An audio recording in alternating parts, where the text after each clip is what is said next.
look From like your lips to God's ears, man. I you'll want look that. you'll look like you're 35. I mean, that's music must have some restorative powers and keep your mind active. Warren is active on the Thursday Hot Club. Oh, really? Yeah, he's With Wow. Ben? active. Wow.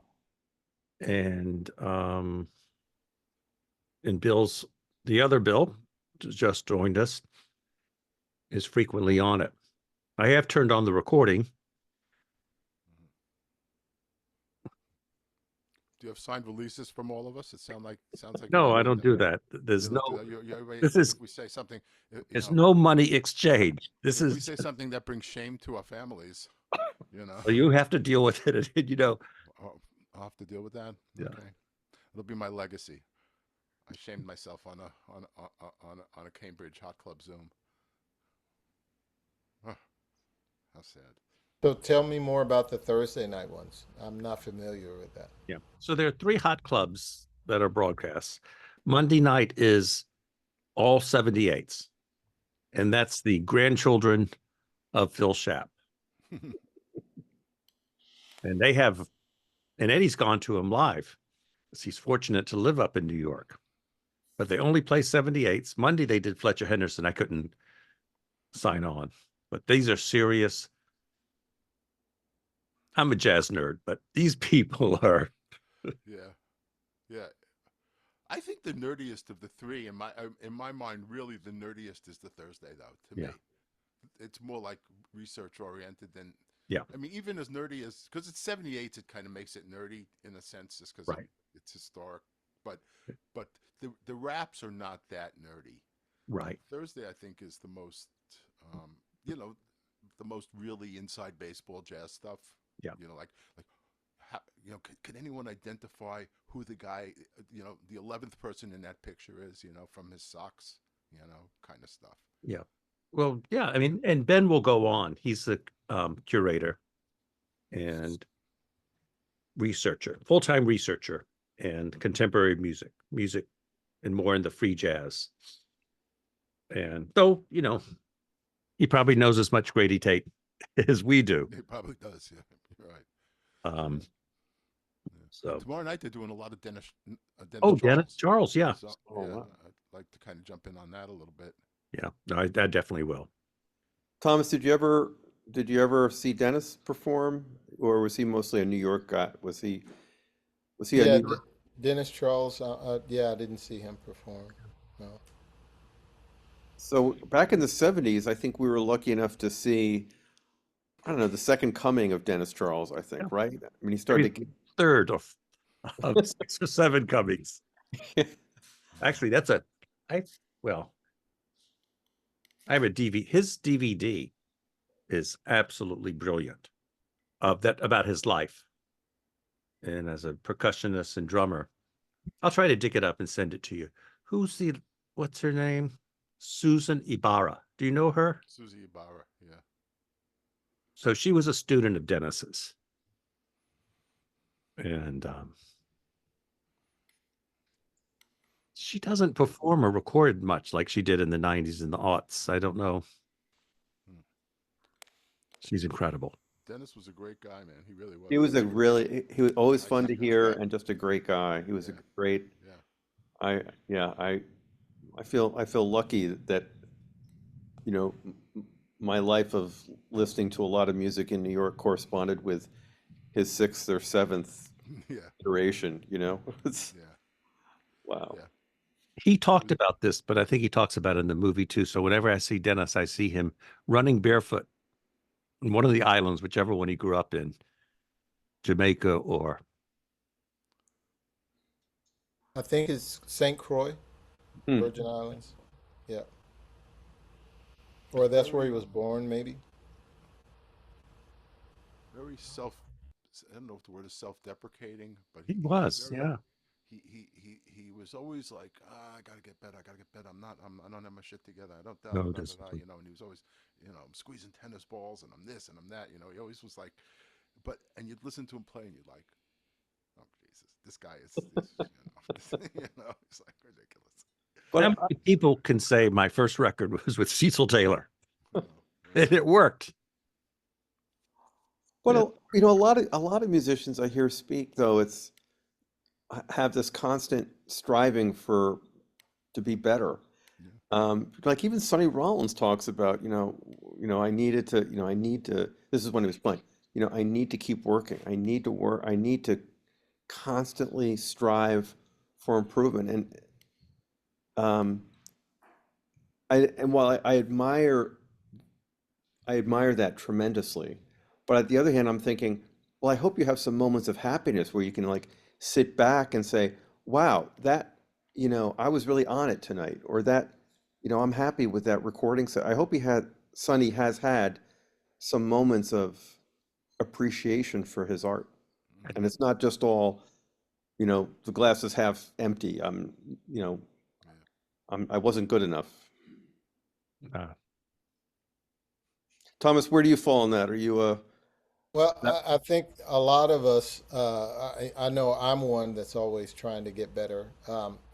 Just because in my mind, had I played had you heard what I heard in my mind and I was able to execute it all night long, every night would be incredible. But I'm just a human. And I think most musicians have that to some degree.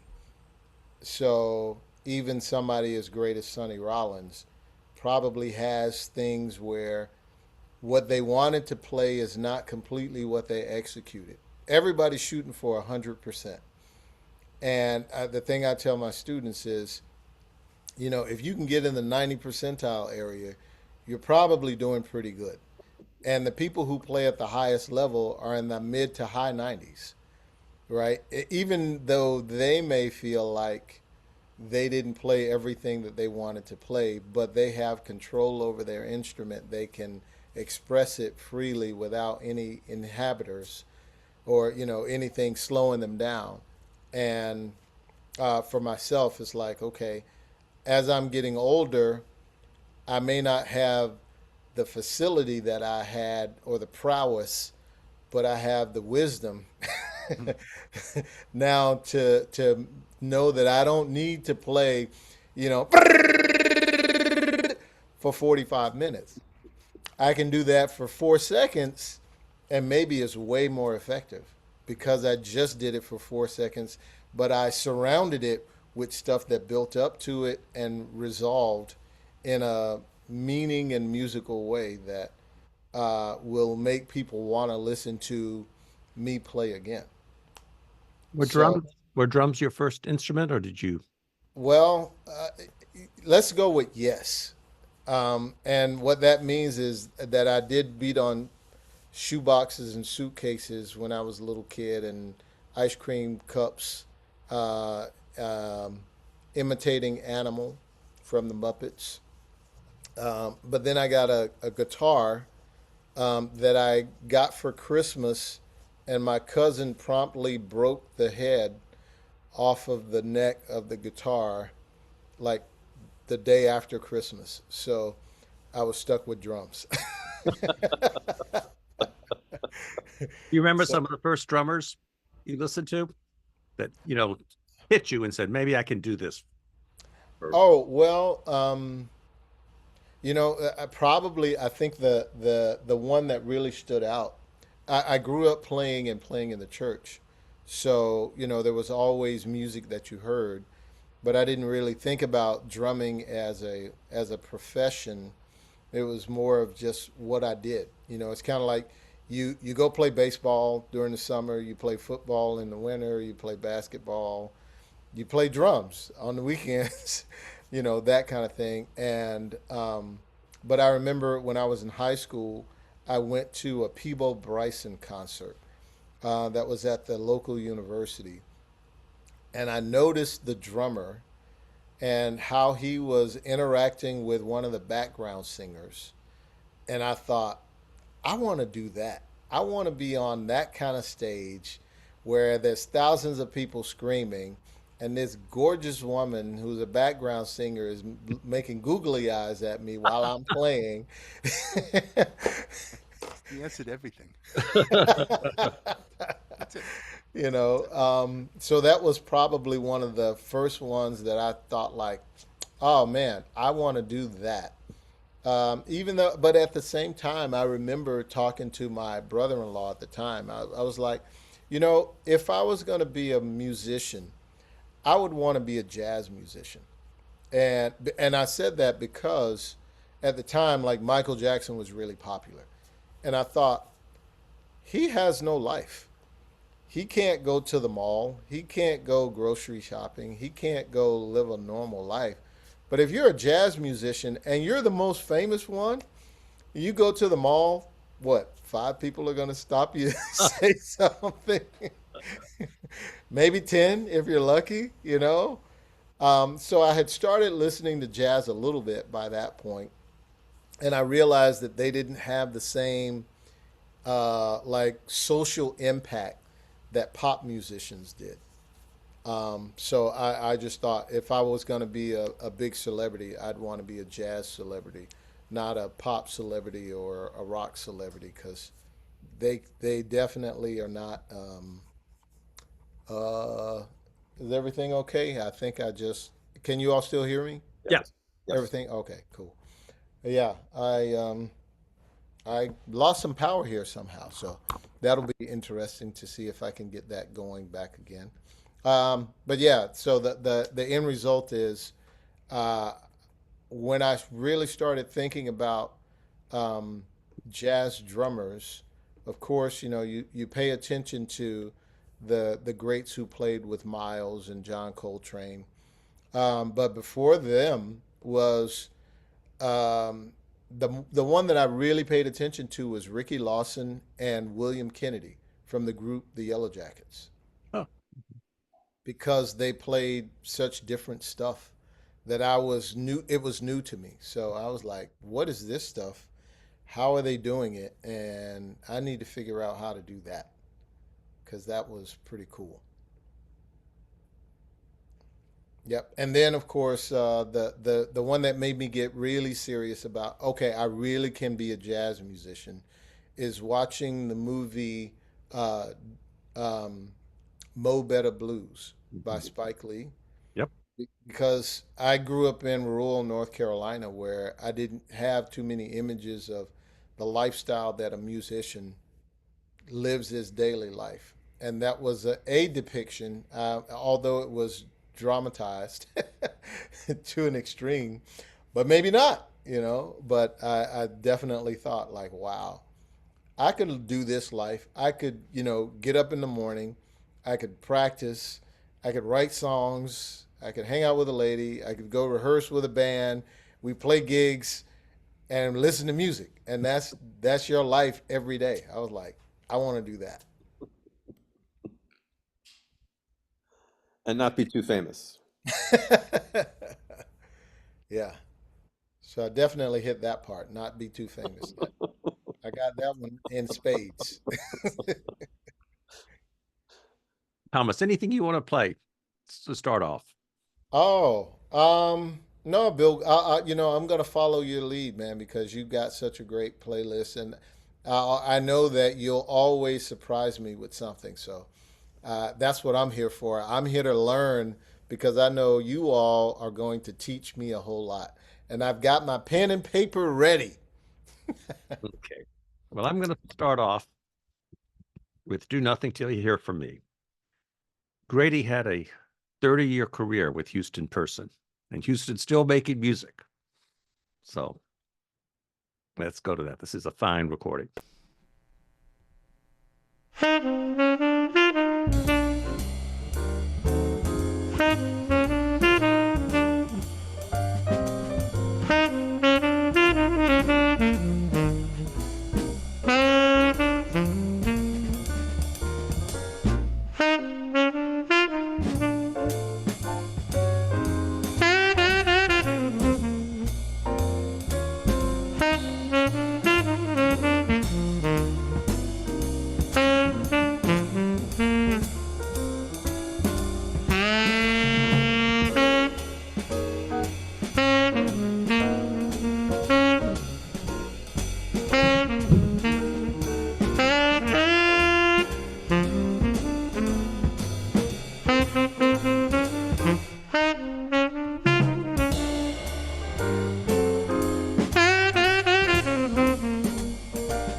the great Houston person who still around. Ed and Eddie, do you remember all the times we saw him at Jazzmobile in the 1970s? He was a regular there. Terrific, terrific player.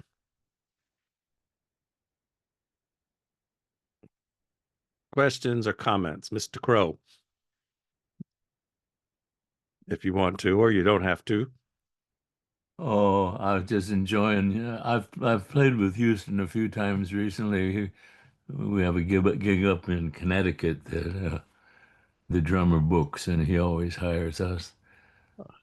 He's something else. Uh, I enjoyed. I didn't play with Grady as much as I wanted to, but I did get a chance to play with him on a few dates, and he was so charming to hang out and talk to. I remember one of his comments about a conductor he didn't care much for. He said, "This cat couldn't conduct if you wrapped him in copper wire."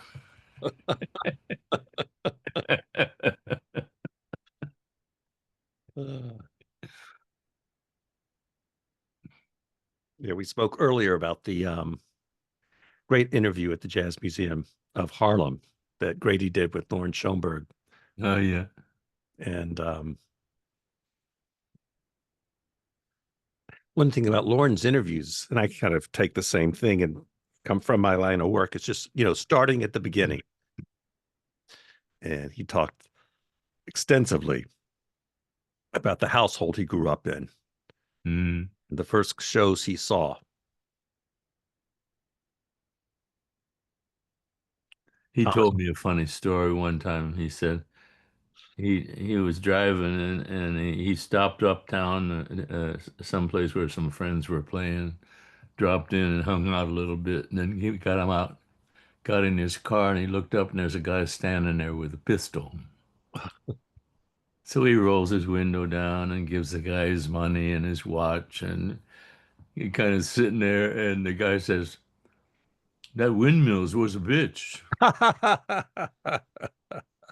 So Grady said, just to, just to be hip, he says, "I got some copies of my latest album in the trunk if you want one."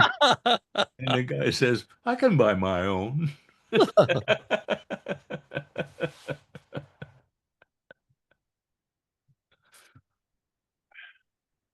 I love the windmills. That was an ever-present song growing up, and there was a record store down the street from me for many years, run by Angela Sawyer, who sometimes broadcasts. Now she's a comedian. But she had a great store.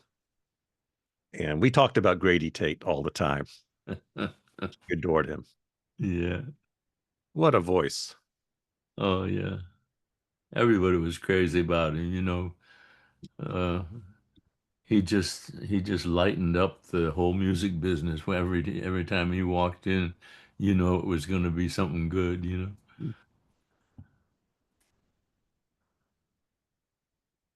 How about a little bit of windmills? Here we go. Windmills of your mind.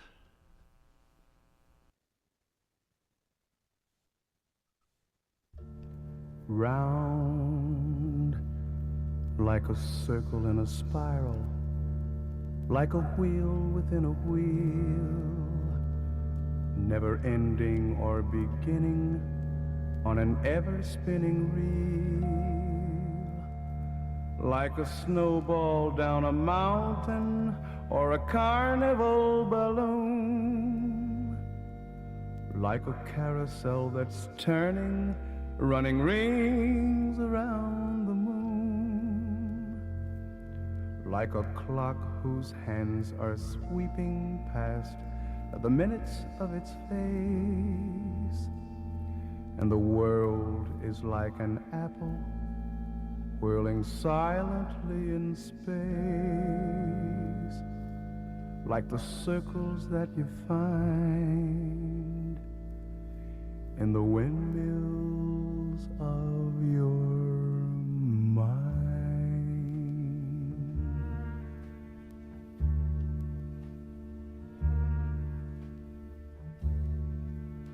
Like a tunnel that you follow to a tunnel of its own, down a hollow to a cavern where the sun has never shone, like a door that keeps revolving in a half-forgotten dream, or the ripples from a pebble someone tosses in a stream, like a clock whose hands are sweeping past the minutes of its face, and the world is like an apple whirling silently in space, like the circles that you find in the windmills of your mind.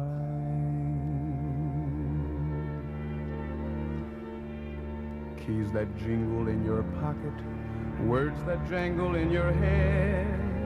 Why did summer go so quickly? Was it something that you said? Lovers walk along a shore and leave their footprints in the sand. Is the sound of distant drumming just the fingers of your hand? Pictures hanging in a hallway and a fragment of a song. Half-remembered names and faces, but to whom do they belong? When you knew that it was over, you were suddenly aware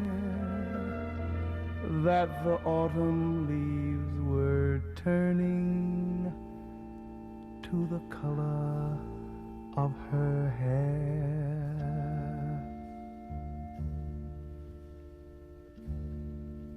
Like a circle in a spiral, like a wheel within a wheel, never ending or beginning on an ever-spinning reel.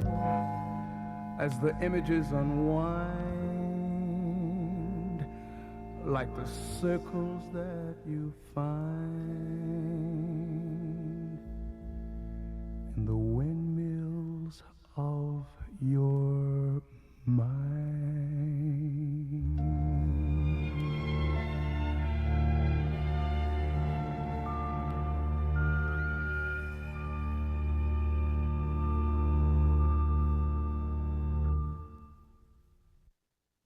Wow.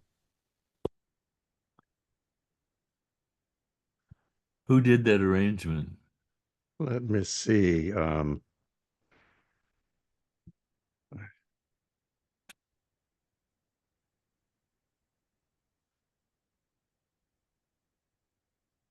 Keep talking. I'm looking it up. Somewhere I have this. I'll pull it up. In this, actually, I know where to find the Wikipedia page. And while you're looking, does it say who the organist was?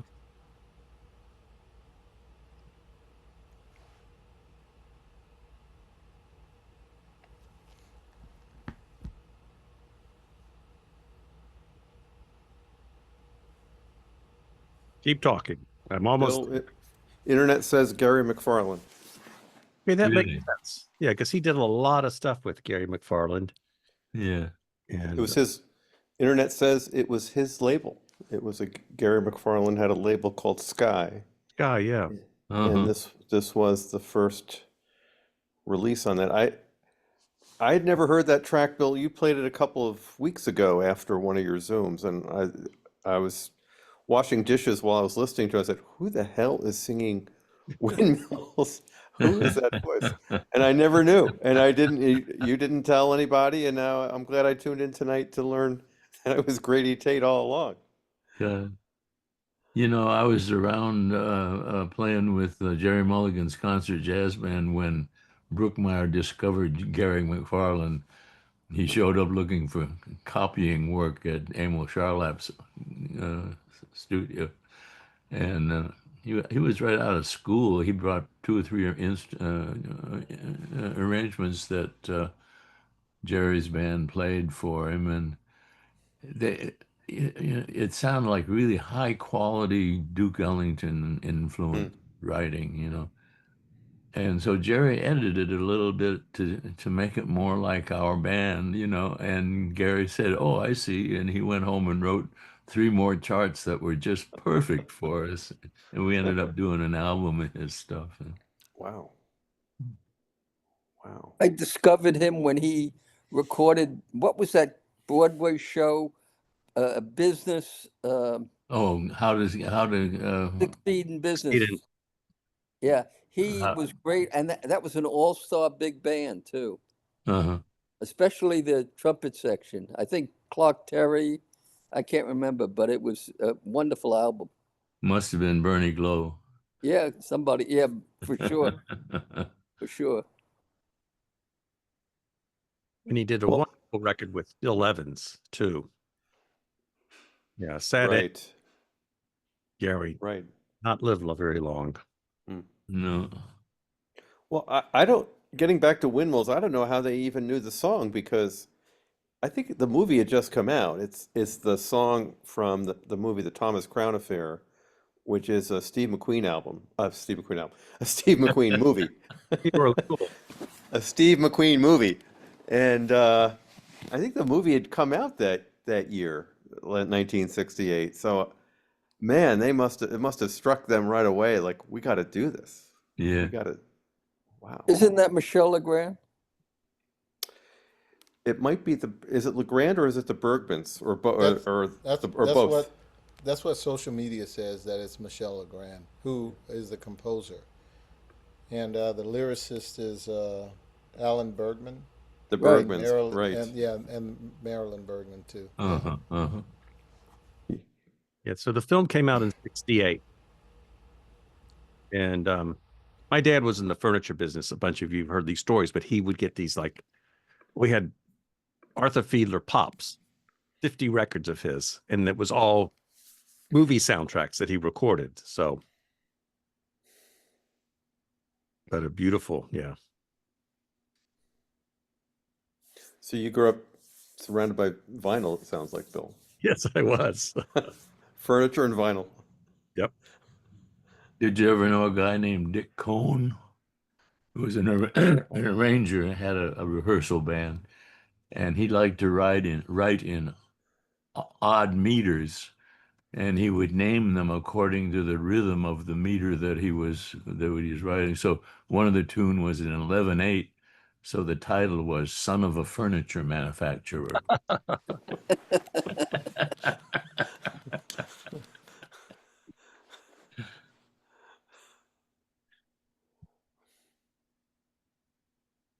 Anything anyone wants to hear? We're talking about Dave Pike is someone under the radar. Maybe one person in this room, maybe 2 people know him. I know of him, but I never met him. He did an album with Bill Evans, one of the earlier albums that he was on, Vibes. It was a quartet album, I'm pretty sure. Just, the 4 of them. But he's a good vibes player. So was Gary McFarlane. He played vibes. Mm-hmm.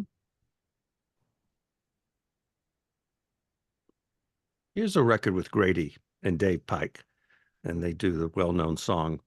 And Herbie Hancock's on organ on this. Oh, yeah.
No, not Clark, Justin.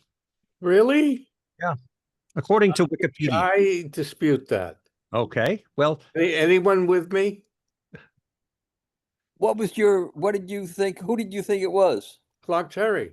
I said that in my note. I thought so too. Okay. there are It wasn't Clark. two I of know us are Clark's correct. sound. Anyone else? but Bill, you don't think it's Clark? I know it's not Clark. I know his sound so well. Okay. All right. I'm going to have to play it back later. Yeah, it almost had I'm disputing that. I'm afraid I won't argue with Bill. Well, He's I been there and done hesitate. that. Marty Scheller. Believe me, I hesitate. The Wikipedia page says it's Marty Scheller. Yeah, and it had almost a Herb Albert kind of double trumpet layering one over top of the other, to get that Okay. sound. He guessed. Yeah. All right. It was probably West Coast. Yeah, as Thomas and I were talking a few days ago about, there's about a dozen records of, we're both, the sessions are all four or five different dates at Van Gelder's, but the records when they were put out, it was either Bernard Purdy or Grady Tate.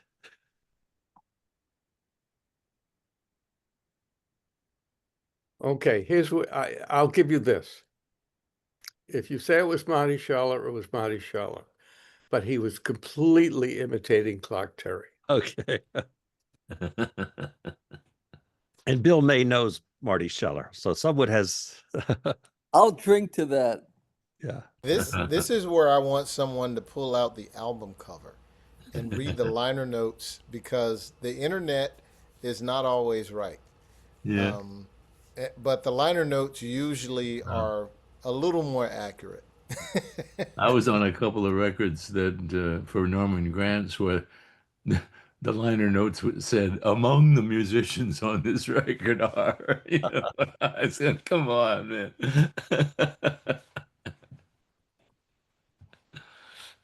He would just pick the famous names, huh? Yeah.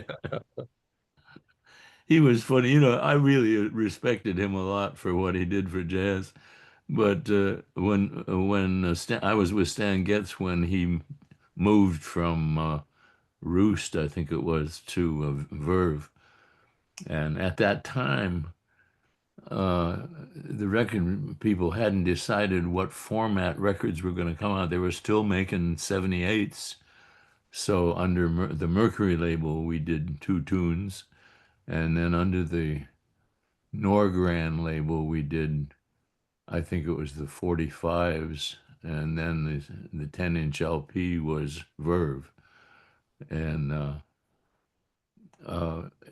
all of it always said under this personal supervision of Norman Granz on the album cover.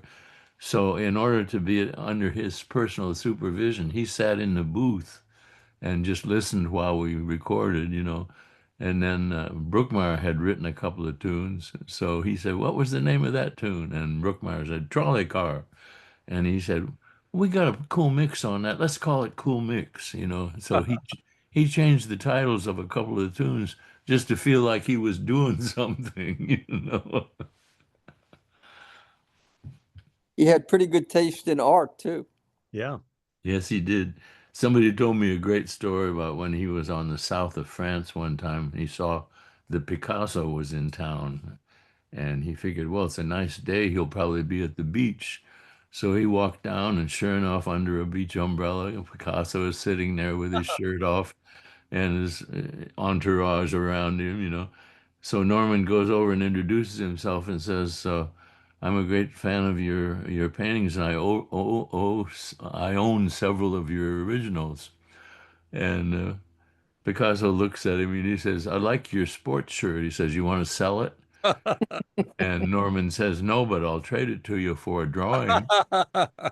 So Picasso got a pen and paper and made a little drawing, and Norman sold that shirt for what was probably worth $1,000. But then Norman had to go around shirtless the rest of the day. Well, he probably went back to his hotel and got a new one. Is that why he named his record label Pablo? Yeah, exactly. I never thought of that. Yeah. When we were touring with him, it was before the Berlin Wall had been torn down, but they had stopped shooting people for going back and forth. So I was able to walk through the Brandenburg Gate and see the destruction that was still there on the other side, and then that must have been an earlier time because this one tour we were supposed to we had played in Frankfurt and we were supposed to play in Berlin, and the Russian uh, uh, Air Force was buzzing the planes, so they canceled all the flights, and we never got in time to play the concert. And Norman was very casual about it. Well, that's cool, but he said, "Gee, I just got a telegram from Ella, and she's opening at the Paramount, and she wants me to be there." And he said, "So I'm going to fly directly to New York, and I'll see you guys in Italy for the next concert. But what am I going to do about my car? It's in the garage in Frankfurt Airport." And I said, "Oh, geez, I'd love to drive down there, So I volunteered to drive, and it turned out to be a Mercedes 300 SL, not the Gullwink one, the convertible. And he and his manager, me and his manager, got in that car, and we asked how long of a drive is it? And Norman said whatever hours it was, and we figured out our schedule. And I said, "Oh, we got plenty of time. Let's take the scenic route down through Switzerland." And then we're in the middle of the night. We said, "Gee, we're missing all the scenery. Why don't we check in and sleep and wake up early in the morning and start up again? We got plenty of time."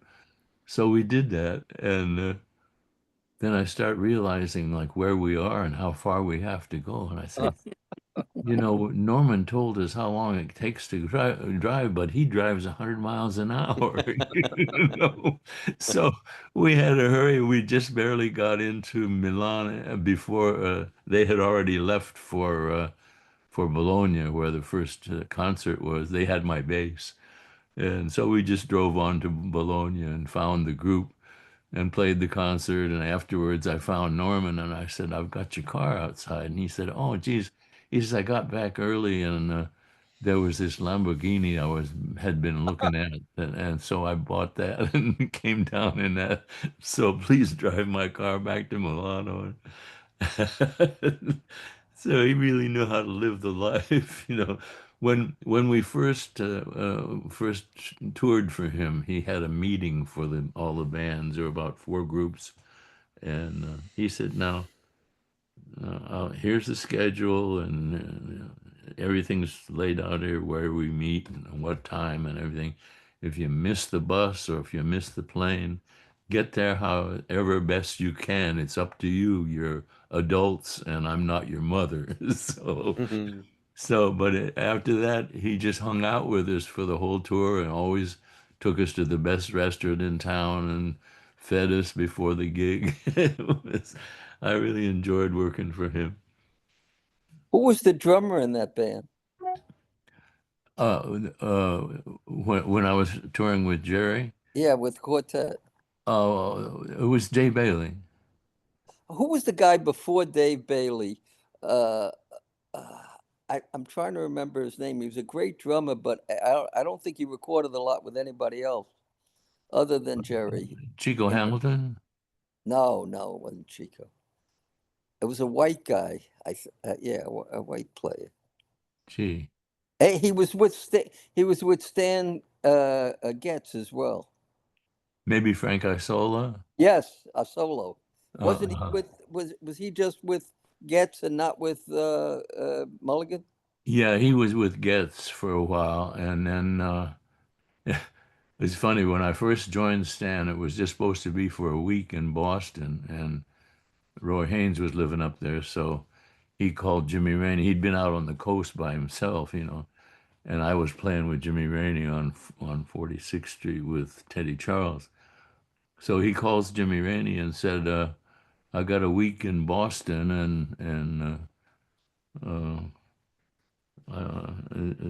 the drums are taken care of, and I've got a piano player, so get a bass player and come on up."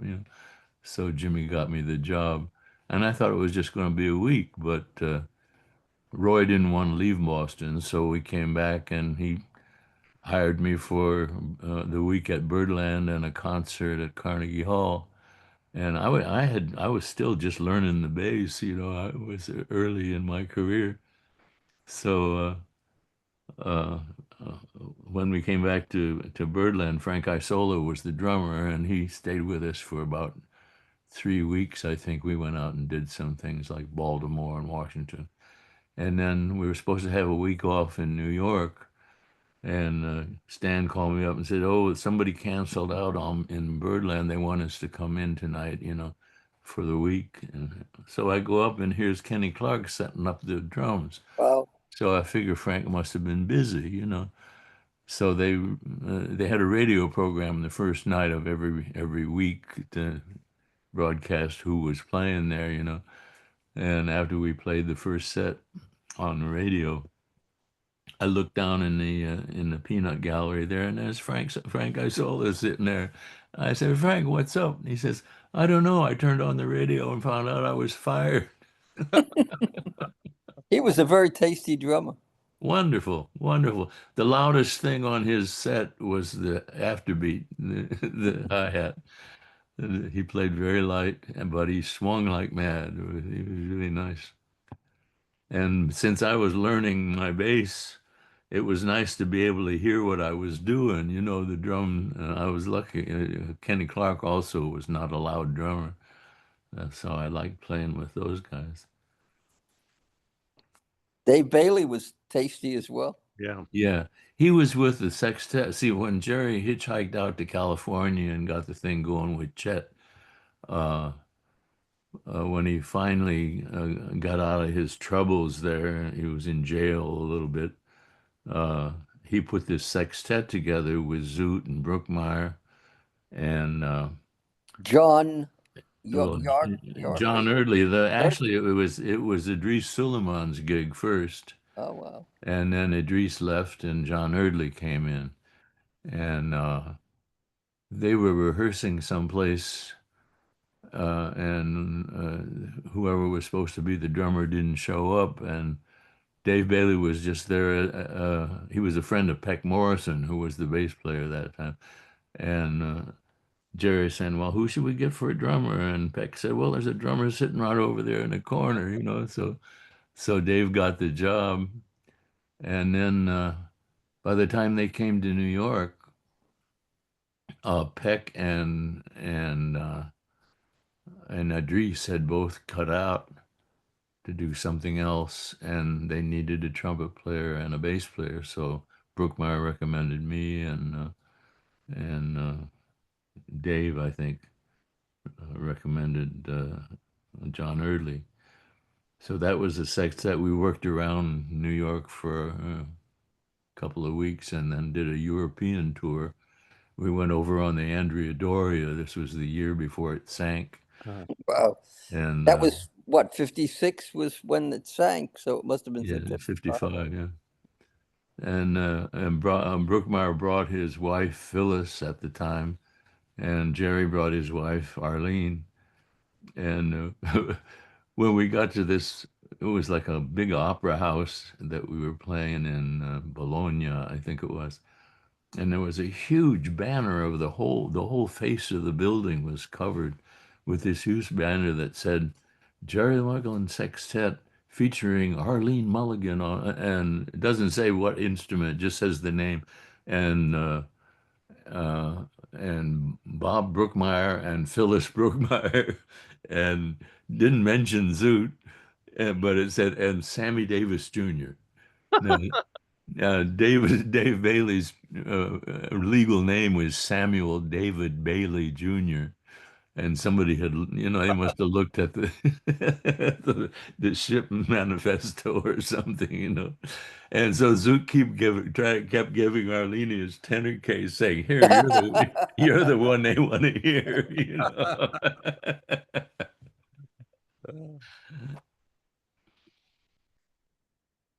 Hey, Bill, why don't you play the Zoot Sims Alabama Home, since Bill was talking about Zoot.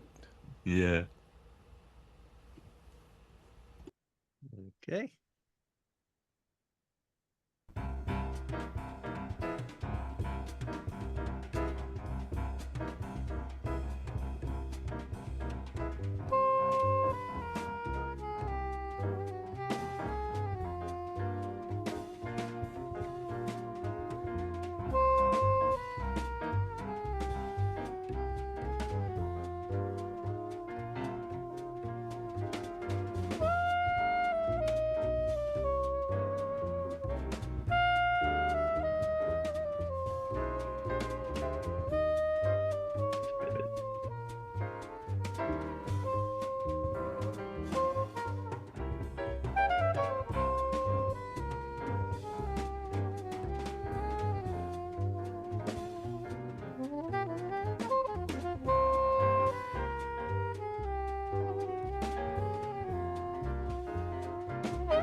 You know, Bill, And, I was afraid to buy that.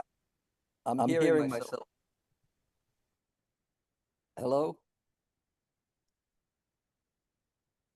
Can they hear me? Yeah, we can hear you now.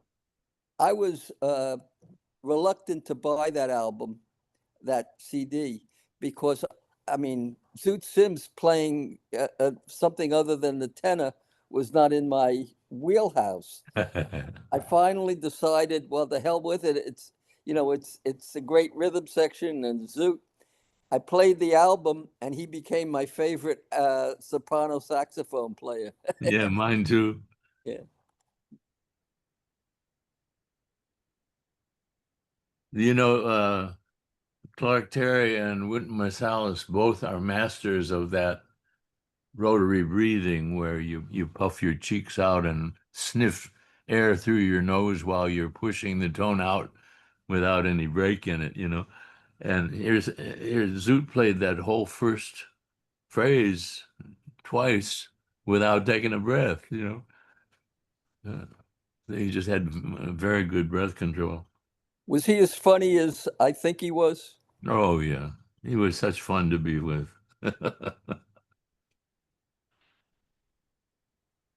One time, he and Al both drank heavily on that gig down at the Half Note.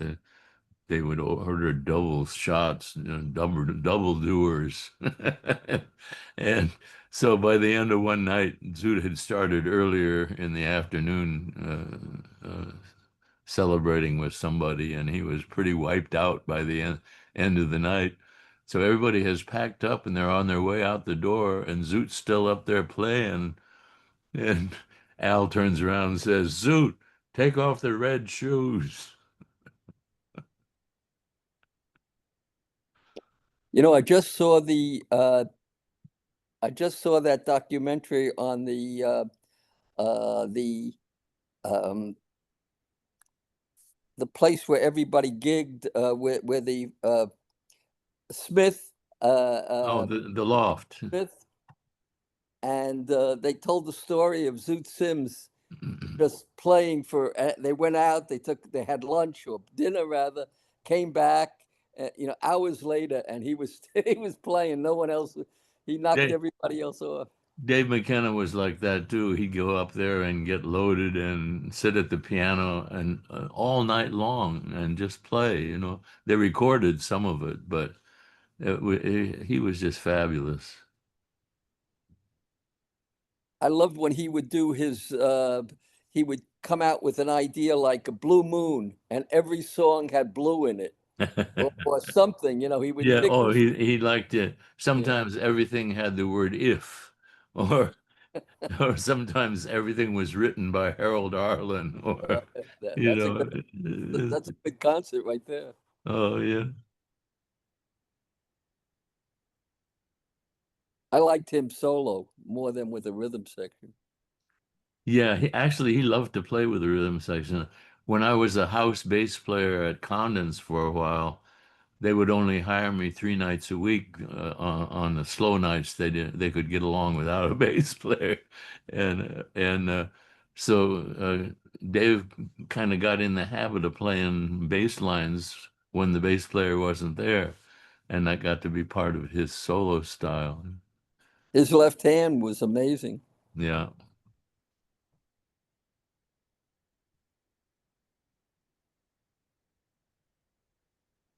Thomas, shall you introduce the next piece? Oh, sure. This is one from Grover Washington Jr. And Arthur, when you said that listening to Zoot made you appreciate his soprano saxophone playing, my top three, I may have to add a fourth one now with Zoot in there because I loved his tone.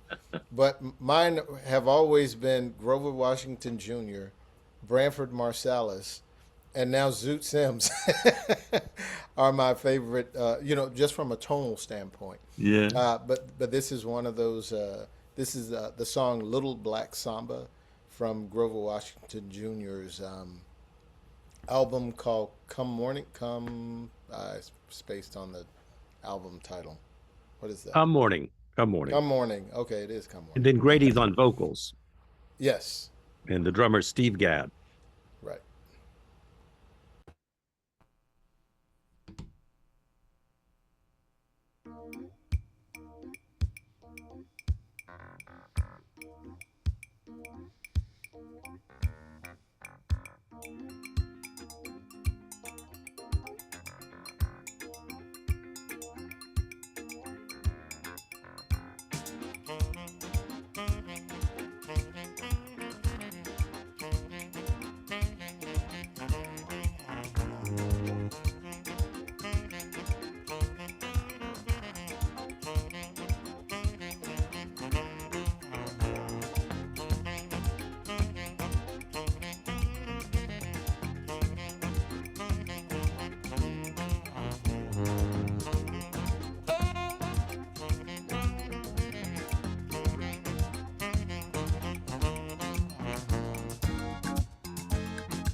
I know a place down in old South America, right there in the heart of Brazil, Bahia. That's where people still have strong ties to Africa, and their music echoes the name Nigeria. Shango, Obiche, Macumba, all tied together by voodoo music. People are on a natural high. Samba spirit is a true testimonial to the power of Africa's ritual. Every night they samba out on the beaches. It's a perfect setting for romance. Let your body dance. It's a bacchanal with a feeling just like carnival.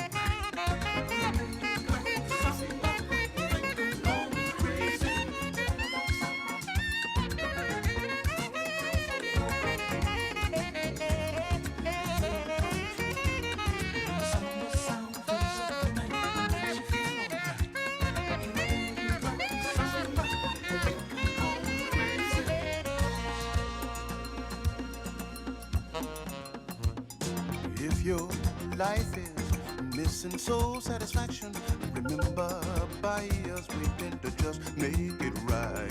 Excitement, passion, feeling all come together in magic. Fire burning for you day and night. Don't you know the samba's waiting to get you? From the time you hear the music start, it will take your heart. It will take your soul. It will take you if you're young or old.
What a rhythm section.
Ron sound good on that.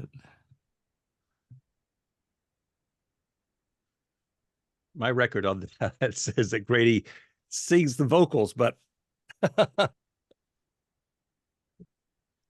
worth listening to anyway. Yeah, what a great performance. You know, a while back on the chat, Sir Willie said something about Zoot's father being a vaudeville hoofer. That's right, and he was also a drunk.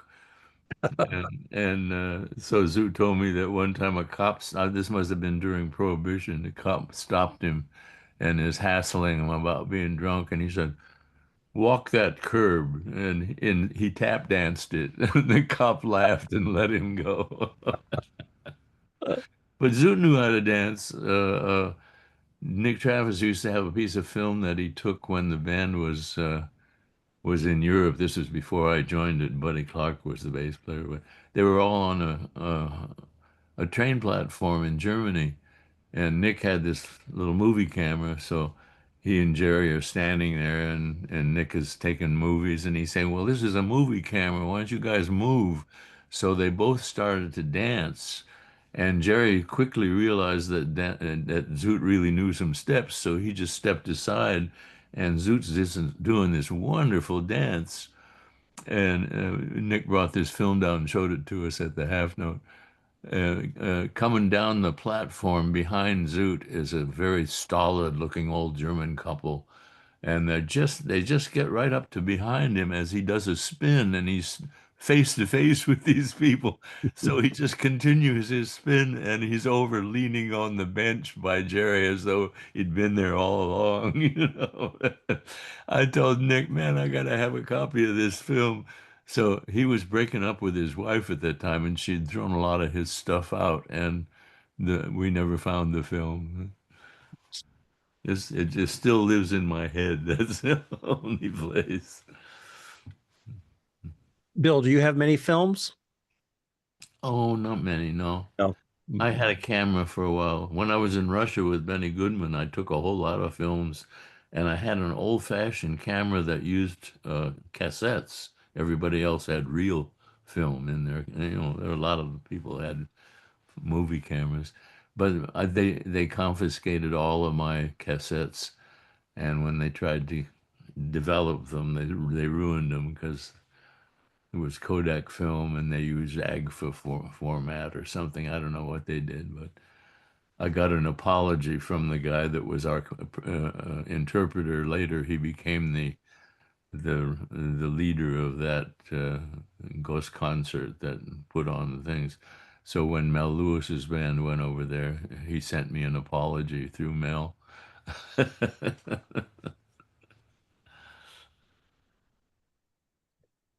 Bill, were you on that band at the Vanguard with Jerry's band at the Vanguard with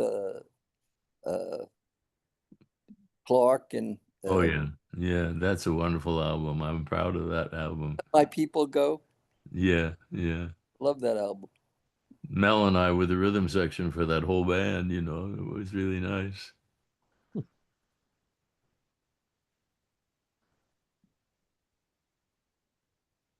If anyone has some things that they want to hear from Grady,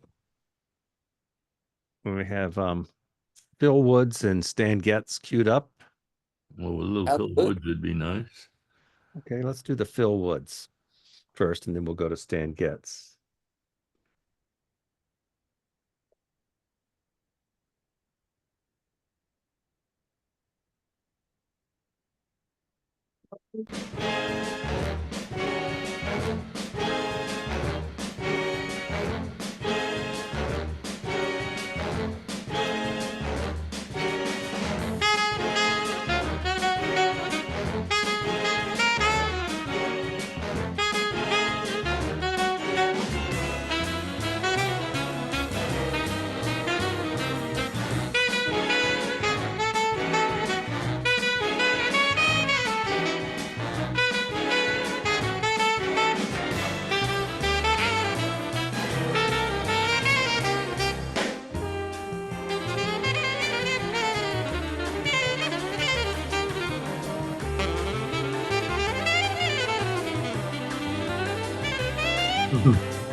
That's entitled Round Trip and composed by Ornette Coleman. Wow. And the arranger is Johnny Tate, who I bet one person knows him. And I believe Johnny Tate is still alive. Did you know him, Bill? He was a bass player. Oh, bass players never know each other. But he They only hire them one at a time. yeah, he mostly did producing and arranging. A lot of Chicago bands, and I think he went out to LA. So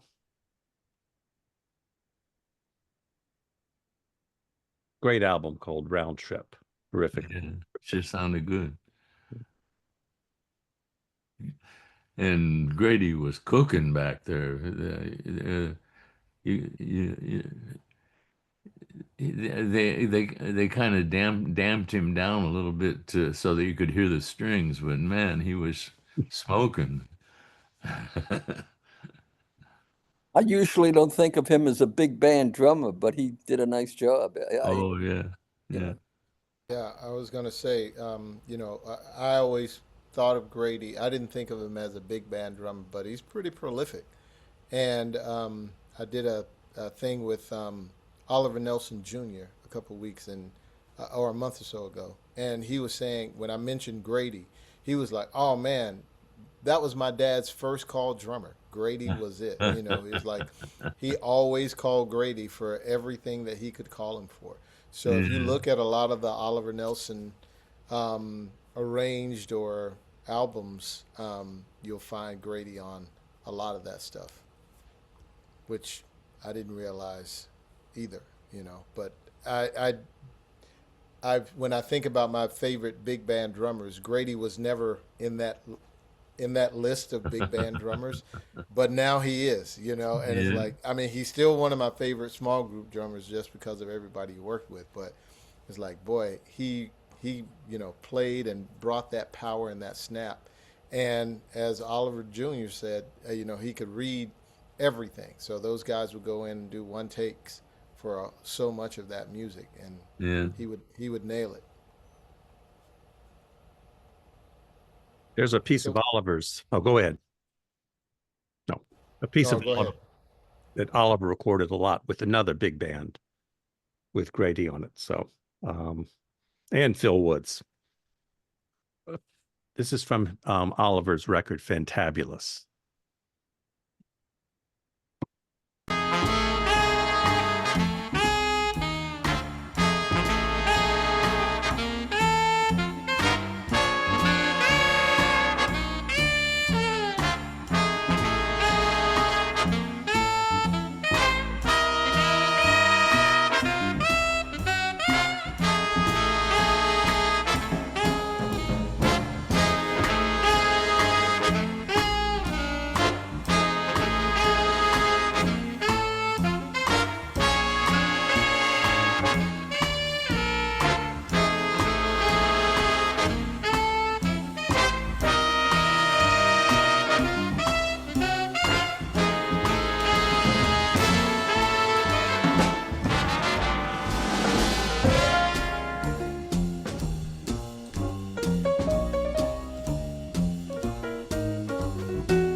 Hot You're dog. correct, Arthur.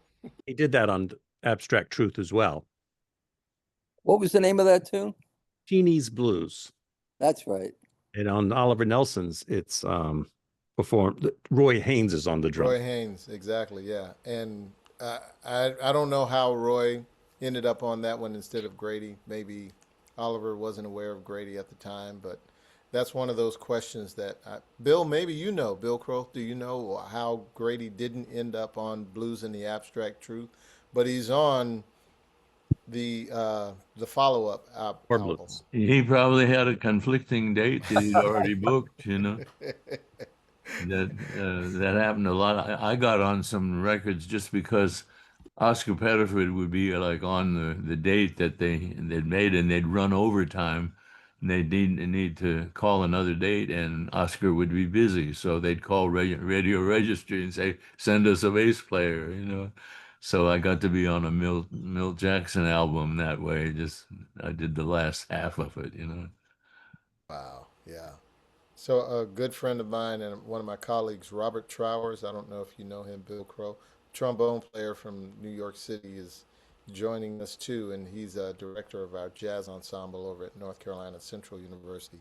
He used to Oh, play with the nice. Basie Big Band and Illinois Jacquette's Big Band and Lionel Hampton's Big Band, and I'm sure he appreciated hearing that version of Teeny's Blues. And you know, because Grady is definitely swinging like nobody's business, baby. Yeah. And Ben Tucker sounded good on there. He used to Yeah. be, I got to know Ben when he was at the Hickory House with Billy Taylor's trio. And he's a very nice guy. He retired or something. I don't remember what happened to him.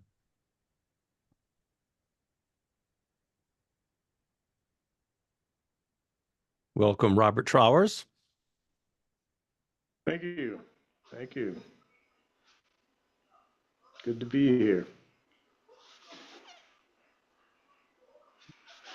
So I will say that one of the things about Grady that made me pay attention to him as a jazz drummer was his strong forward propelling beat from his ride cymbal, but also you know sometimes when he would play that cross stick on 2 and 4 or just on 4, kind of like he does, and maybe this is one we could go to Killer Joe, um, which is you know one of those iconic songs that I grew up with that and I heard, and I didn't realize it was Grady. So there's so much music that I didn't realize was Grady until I started really searching, and then realized, oh, that's Grady Tate. Oh, wait a minute, that's Grady. That's Grady, and Killer Joe is definitely one of those. But you know, hearing his ride cymbal beat was something that captivated me and made me want to figure out what he was doing and could I do it.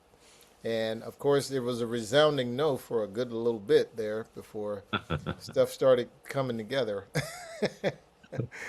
So yeah, that's one of the things that I always loved about Grady's playing is his strong propulsion, is the way I'll put it. You can hear Killer Joe 1,000 times, but I think this one you could hear another 1,000 times. I'm going to play Killer Joe and then go from that to some Roy Ayers will fit in.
That was Roy Ayers' Stone Soul Picnic. He's composed by Roberta Flack. Laura Nero. Hmm? Laura Nero, yes? You're right, Laura Nero. Yes.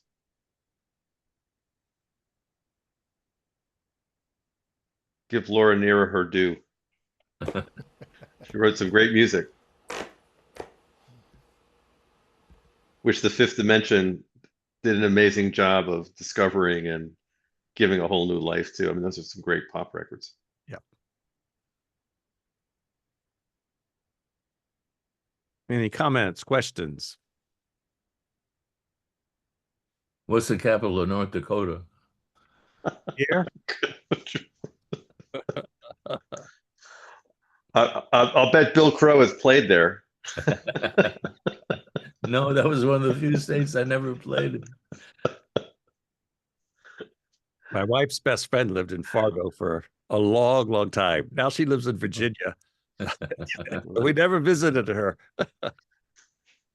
And it's tomorrow's going to be about single digit here, but it's still warmer than North Dakota. All I know about Fargo is it's the site of an amazing Duke Ellington live concert recording. 1940. Thank you, Arthur. That's an amazing live recording. That's all I know about Fargo, North Dakota. Well, there's that great movie. Exactly, right. The Coen Brothers movie. Right.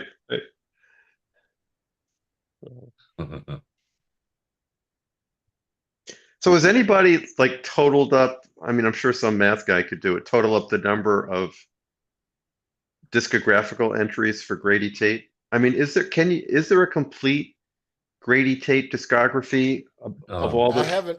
I haven't found one, and I'm actually working on a project with a graduate student trying to make sense out of it from the perspective of having the correct information. Because, when you see stuff online, not all of it is correct. And depending on where you go, some things are included and some things are omitted. And some places he's incorrectly credited and others he's not. And then, Bill and I were talking about this a few days ago. It's like, and even Grady doesn't always remember what he played on. And, I guess at that time I was looking and I told Bill, I said, I noticed that between 1965 and 1970, he averaged between 13 and 21 albums. Now, that's from, one of these websites that doesn't always have correct information on it. But if you just average that out, he's doing at least 16 or 17 albums a year, which is more than one a month. And then there's the jingle dates in between, Yeah.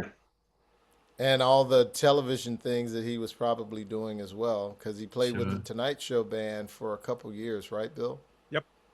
And a few other music bands. I was just, when we were listening to Oliver Nelson, I think he arranged, I don't know, it's like 40 or 50 TV shows and movies. And no wonder he died in his bathtub. I mean, it was just exhaustion. He had a contract and he had, like any contract. So, yeah. That was why Emil Charloff's office was so busy. He had about 5 ghostwriters up there: Bob Brookmeyer, Al Cohn, and Hale Rude. And if Ralph Burns overbooked or Quincy overbooked, these guys would come in and write like them,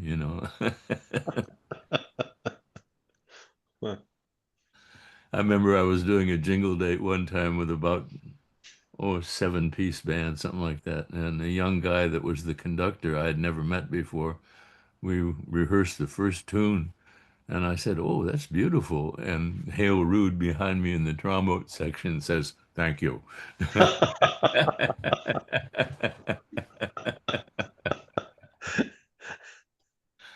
living in Boston, really puts out more of the arranged choral pieces for video games than any other city. Isn't that something? And my wife sings, so I mean, she's constantly being asked. They don't pay her anything, but they just need 15 or 20 voices for 2 minutes of. So, yeah. I think she needs a better agent, Bill. You got to step up, get her paid. But I would expect, Ed, that Grady's over, 1,500, probably pushing 2,000 records, but that's unofficial. I don't know for sure, and I'm trying to see if I can make that more clear. Who Yeah. knows how long it'll take? And the unions no help because they didn't get computerized until the 80s. And all of that heavy recording in the 60s and 70s. We'd have to digitize that, Bill. Yeah. I think I read somewhere that Ron Carter has like 2,500 recordings. He's that he- supposed to be the most recorded. Milt Hinton had the record for a while. Milt Hinton was, in the 50s and 60s, he was on everything. Well, the basic rhythm section that all the contractors asked for first was Milt, Hank Jones, and O.C. Johnson. Yes, Hmm. O.C. Johnson, right. Yeah.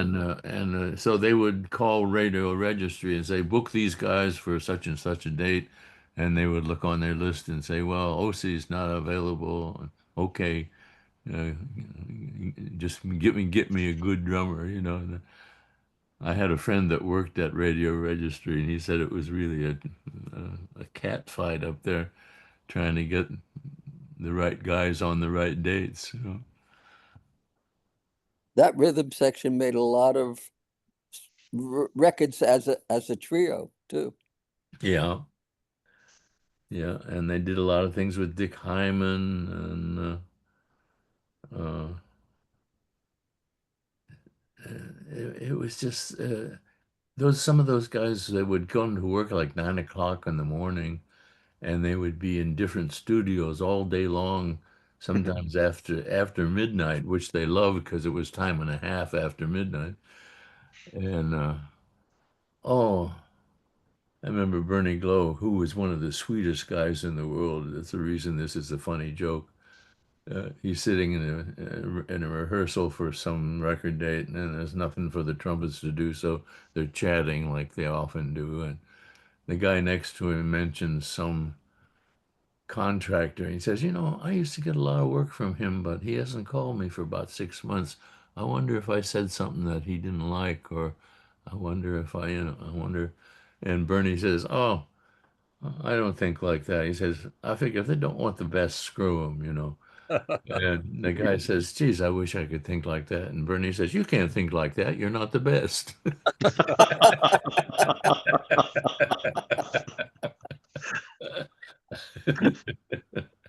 You got to have an ego, right?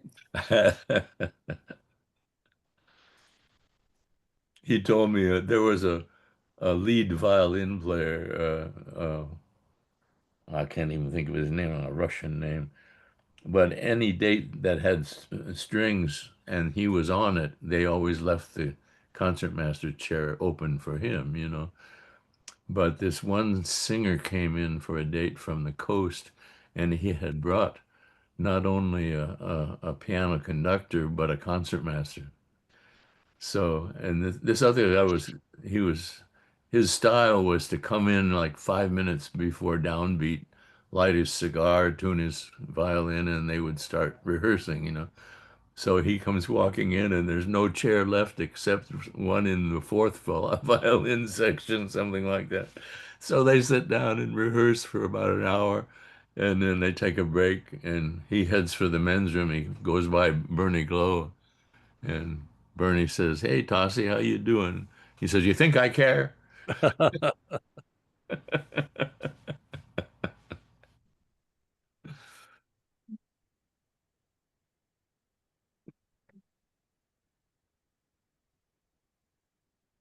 I think next we'll go to just an outstanding performance by Grady with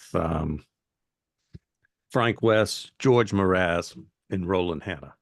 Oh, one of my favorite bass players. Yeah. And for those of you who know Frank West, one reason I chose this is not your usual Frank West. This is just New York Jazz Quartet, late night Flute or tenor? tenor.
Bill, if you had to choose between Richard Davis and George Mraz, who would your choice be? What would your choice be? George, I think. I love Richard's playing, but George, it's funny, when he was with Hank Jones's trio, I ran across him when I was in Tokyo, and I went down to listen to the band, and he was playing some unison stuff really fast and accurate. And when I talked to Hank later, I said, "Boy, you got some bass player there." And he says, "He can play anything I can play." I don't know who I'd choose, but boy, those two are my absolute favorite. Present company accepted. Those are my two favorite bass players. They're pretty wonderful.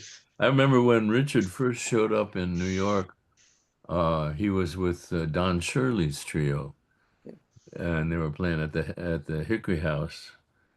And Don Shirley was had a tendency to rush, and Richard was just throwing out the anchor and hanging on to him. But he was classically trained, you know. He could play any kind of bass that was required. He was a wonderful player.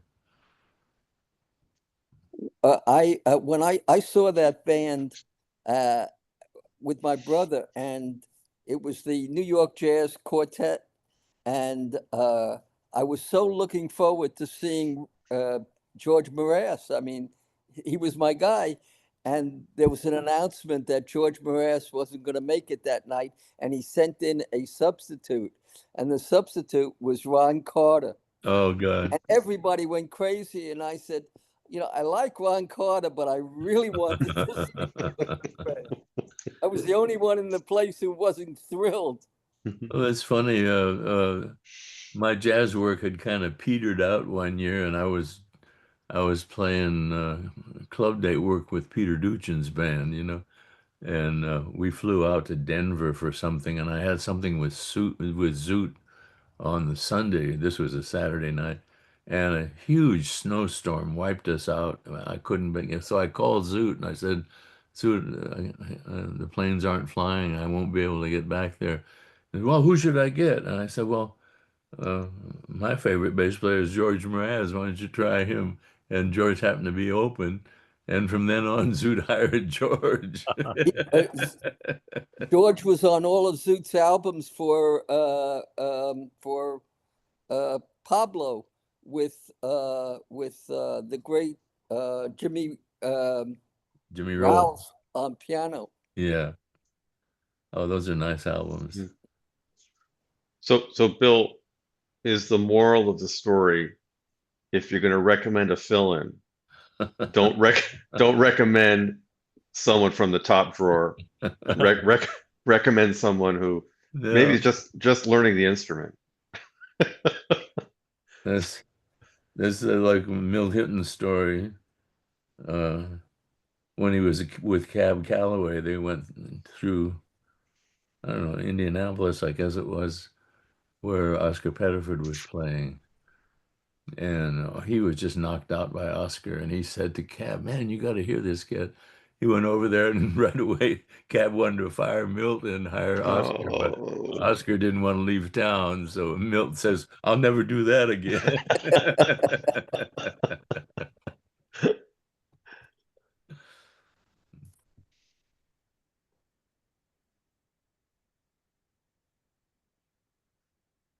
Well, Thomas, you want to introduce our next selection?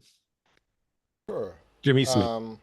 Oh yeah, thank you. So of course this is going back to one of those that piqued my interest, and when I heard it, I knew the record because of Jimmy Smith, and you start listening to records and you find somebody you like, so then you buy another record that has those people on it, and you buy another record that has other people on it, and I listened to Wes Montgomery, and they had this album Dynamic Duo, and the first record on the track is Down by the Riverside, and the thing that jumped out to me was the drive of this drummer, and I'm like, who is this drummer? So of course I open up my CD at that time and read through the liner notes and realize that that's Grady Tate, and I think that might have been the first time I really paid attention that it was Grady.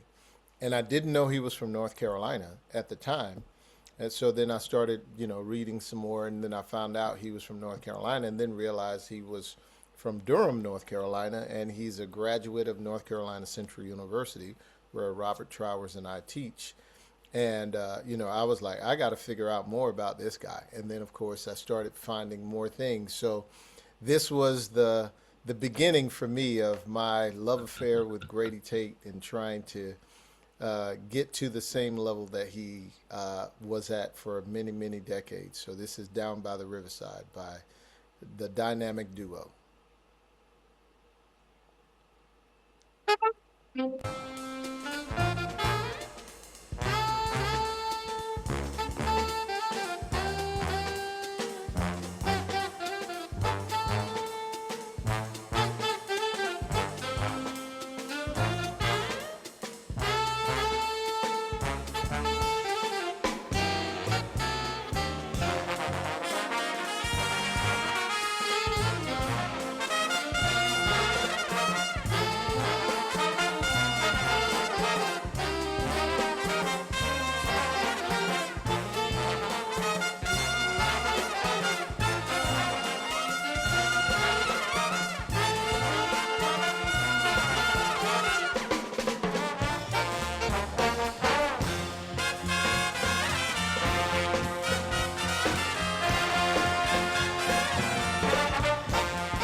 Wow. Yeah. What's the name of that album? Dynamic duo. Yeah. With one of the So greatest album covers of all time. Another Chuck Stewart. And who's the organ player? Jimmy that's Jimmy Smith. Jimmy Smith. Yeah. One more. Yeah, with Wes Montgomery. I've been playing with a young piano player, Leonickel Schubel. She's just 22, I think. And she also plays the hell out of the organ, so I want to get this for her. Yeah, and you know it's interesting. Grady seemed to play with a lot of organ players too. Um, and Bill, I think you've got one queued up. The next one, which has another great guitarist, which is George Benson. You know, George was considered the that's if you look in the chat, that's the that's the image of the album cover, which is those guys. Those have to be not fish sandwiches, but fish sandwiches. Sandwiches. That's what we would call them in North Carolina. That's a fish sandwich, not a fish sandwich. Yeah. So, like, and how long was that song? I never even think about how long it is because it's so good to me. That It can keep I on think going it's on beyond. Make a- exactly. I Make a think Jimmy loop got out of happy. I think Jimmy got happy with his choruses, and I didn't think he was going to stop, but I didn't mind. Yeah. But Yeah. you know, but those, you know, to have that energy and be able to drive it for about 10 minutes, I think that was, or at least close to it, 8 minutes at least.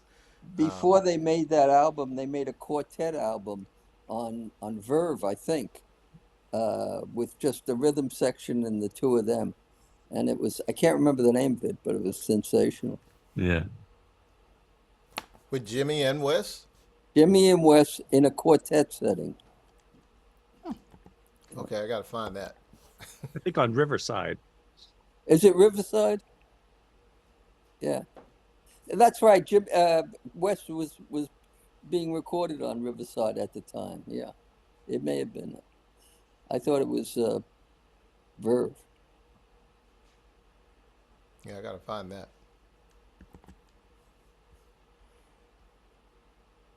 Got a little more Jimmy Smith coming up. Thomas, you want to introduce this piece? Sure. Again, you know, a lot of things that I didn't realize was part of my musical history growing up. But this one, I was always a fan of MASH, you know, that television show. So this is their rendition of the theme from MASH with George Benson playing guitar, with Ron Carter playing bass on this one with Grady and Jimmy Smith. Uh-huh.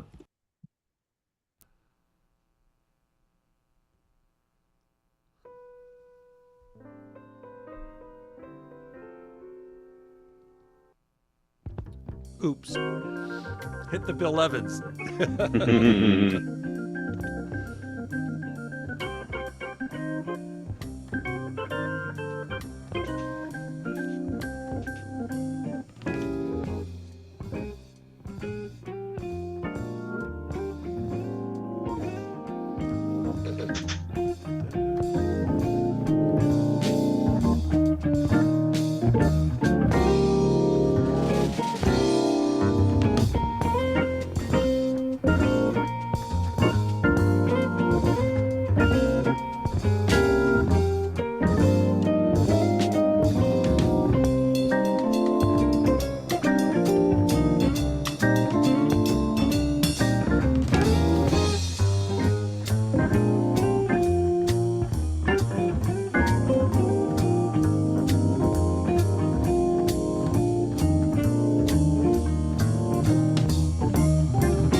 early morning fog I see visions of the things to be, the pains that are withheld from me. I realize that I can see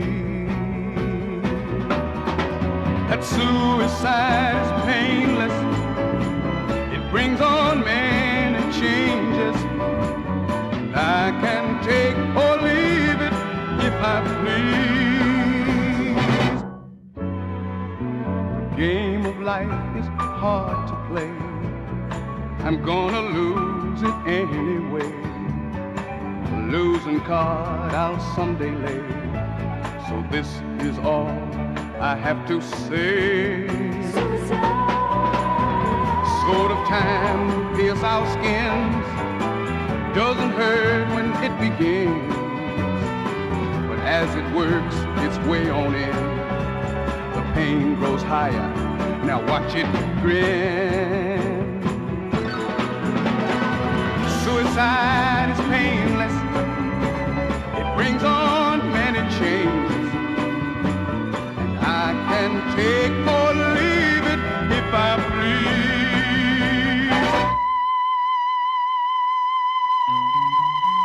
A brave man once requested me to answer questions that are key. Is it to be or not to be? And I replied, oh, why ask me? I can take or leave it if I please. Game of life is hard to play, 'cause I'm gonna lose it anyway. Losing card I'll someday lay. So this is all I have to say. Suicide is painless. It brings on many changes, and I can take or leave it if I please. I can take or leave it if I please. You can take or leave it if you please. Suicide is dangerous. It brings on many changes. The game of life is hard to play. Gonna play it anyway. Suicide is dangerous. Don't play with it. Don't play with it. Don't play with it. 'Cause it's dangerous. Suicide is dangerous.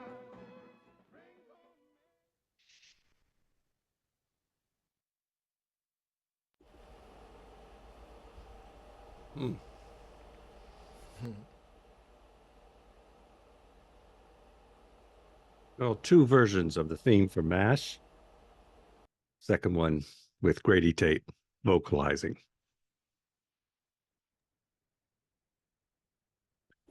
Yeah, Bill, you said that you love the sounds that Grady gets out of his cymbals, and I agree. Ooh. But from that 1982 record, I felt like they really compressed stuff, and I couldn't hear the cymbal sound as well as I wanted to, And I think on a lot of the recordings, Grady, it doesn't always get pushed to the forefront that I want to hear, but you still can always feel that energy and that intensity. Yeah. I've had that experience with the reissue of some records that I was on, where the second time my presence has been improved tremendously, And then I've got another one that I hate because it's from a concert we did with Mulligan in Las Vegas, and whoever recorded it had some kind of a mic that was only picking up the front end of my note and no after ring, and it sounds so dumb.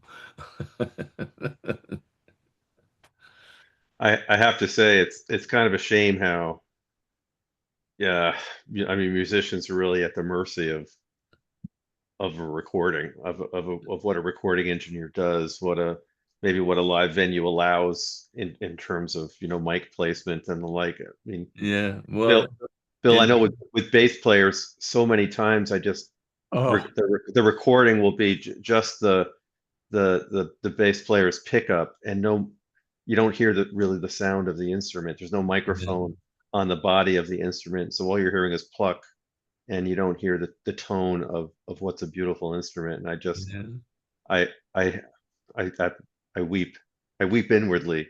The first record dates I did, they would give me one of those old birdcage mics that they like to give announcers because it made their voices sound rich in the lower register.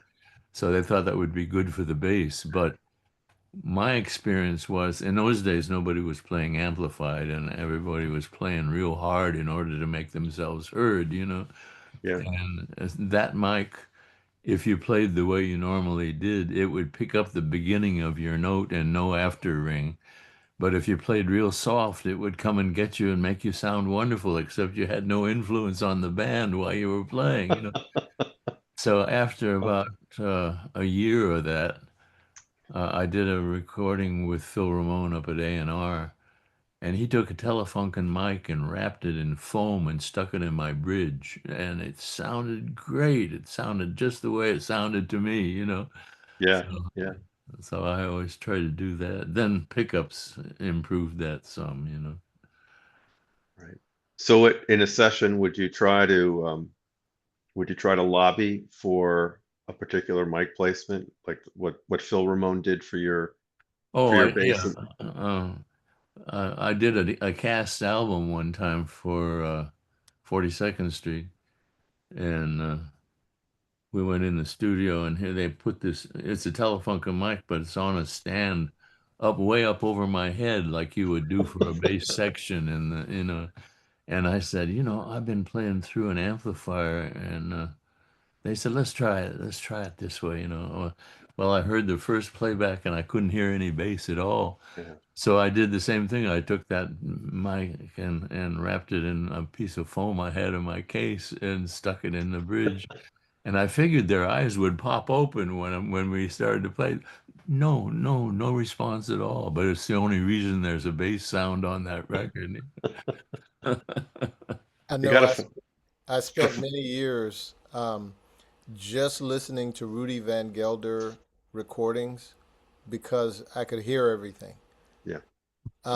And before that, I mean, I paid attention to some recordings, but for sure, once I realized, I looked at that liner note and it's like, oh, Rudy Van Gelder was the engineer who did this. And then it's like all of these great sounding records had that same Van Gelder in Inglewood Cliffs.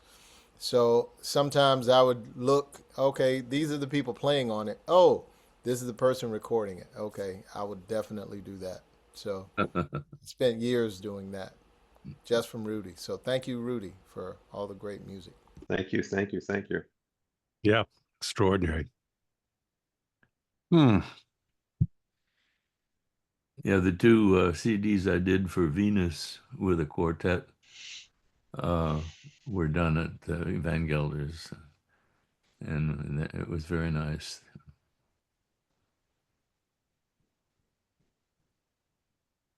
Well, we're on the home stretch. As you all know, we're listening to the Cambridge Hot Club with you on the first and third Wednesdays of each month. A couple of weeks from now, I'll have vocalist Sarah Serpa and pianist Matt Mitchell, two of the finest young musicians.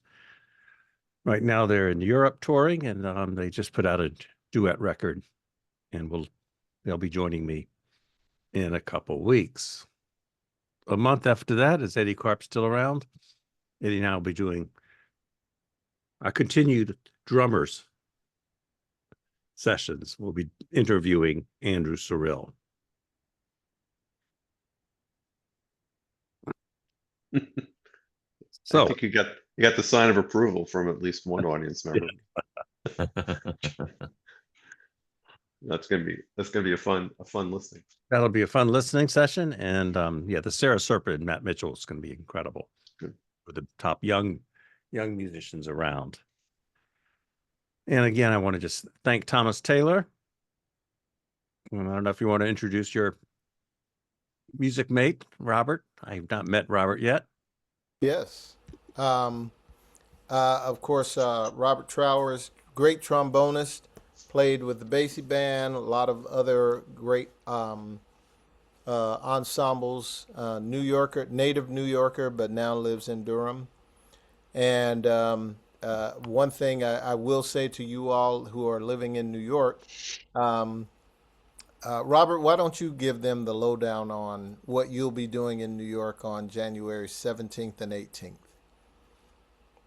Oh yeah, I will be directing the North Carolina Central University Jazz Ensemble One at the National Collegiate Jazz Championship at Jazz at Lincoln Center, and we last time that last time that competition was held in 2023, we won first place. So I'm aiming to be the first university to win it twice in a row. So we'll see. The competition's pretty stiff, so we'll just have to see. We have a pretty good group this year, so we'll see how we do. So if you're in the city, come on over to Jazz at Lincoln Center and root for us.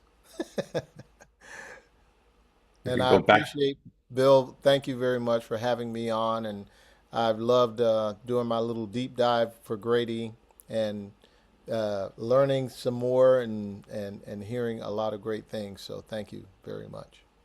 And you're very welcome, and thank you. Yeah. Yeah, we met, I guess, when we were doing the Max Roach 101st birthday. And good to see you at Jack and Jeanette's program, and Yes. happy when you said, let's do Grady Tate. I'm always ready. So Thomas, do you have more ideas up your sleeve? Oh, always, always. You know, I'm always about North Carolina musicians. You know, there's so many.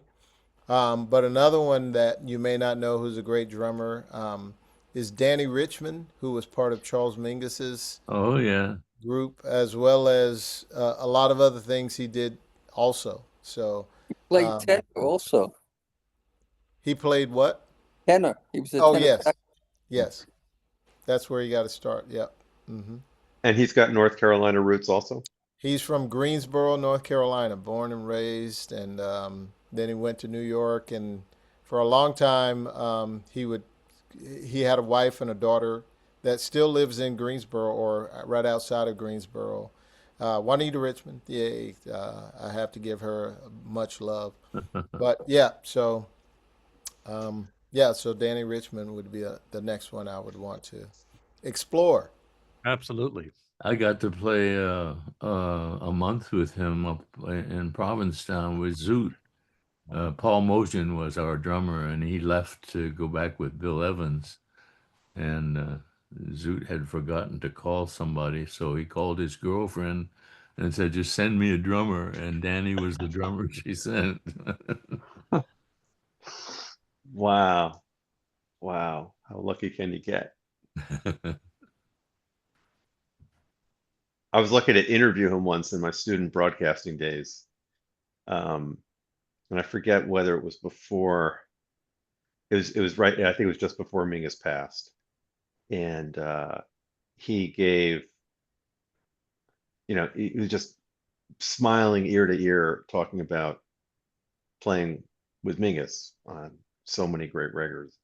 Yeah. And he gave like a great demonstration using his hands about kind of going from um, going from a conventional theme to, in the same song, improvising and getting way, way, way out, and then and he used like a circular motion with his hand, how it all comes back. Yeah. Yeah. Eventually, how it all comes back to the head. Um, I he was at the explained, Vanguard one time, and Mingus came in.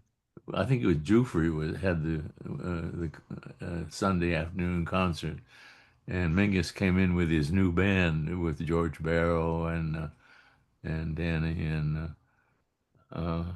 there was a table right in front of the stage with two people that were just yelling at each other because they couldn't hear if they just talked normally. They were right in front of the music, and so Mingus says he's talking to them. They don't even hear that he's talking to them. And he said, "Okay, from now on, we're going to let you be part of the music." He said, "We'll play 8 bars, and then you talk 8 bars."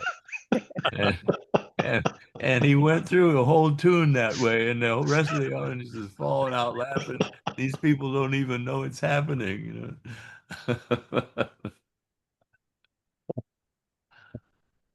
One It of the kills me. classic rhythm sections, those two guys. Yeah. Yeah, they were a pair, right? They definitely shared this. They shared the same mind. Yeah. Bill Crow, what you're describing about talking, it's like it kills me when I hear, the Bill Evans live at the Vanguard, right? And some of those are matinee sessions, and you I fry hear mine in lard. it's just like people are yakking away. It's like, you dopes. You don't you realize decades from now, people are going to be like, they don't want to hear your conversation. They want to Oh, be hearing, God. they want to be hearing the music. You're killing me here. I was sitting at a table at the Vanguard with Ray Brown when Bill and Scott LaFaro were playing. And Ray is jumping up saying, "Oh man, listen to this kid. He's got a thing of his own. Listen to this." He was so excited. Wow. That's good to hear. That's a great story. Yeah. And 2 weeks after that Vanguard date, Yeah. Oof. he bought the farm. Yeah. That's one of the horrible, horrible coincidences ever, right? Oh, terrible.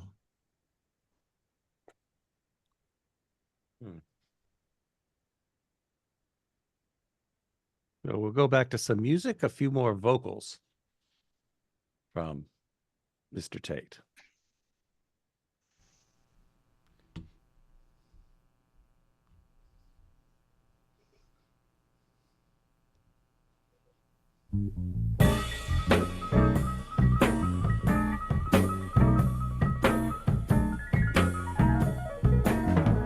I ain't here to brag or to drag you in deeper, girl.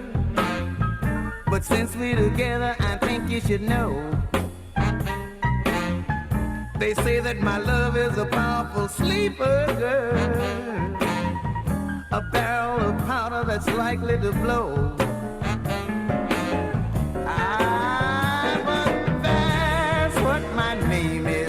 I mean, they call me TNT. I'm faster than lightning and slower than honey. I'm tough as a tiger and soft as a lamb. I'm sweeter than sugar and got plenty money, girl. And when I explode, it's a double O wham. I mean, I'm explosive. That's why they call me TNT. Yeah. You say that your life is as dull as a dollar, and love you had known, now you know is a sham.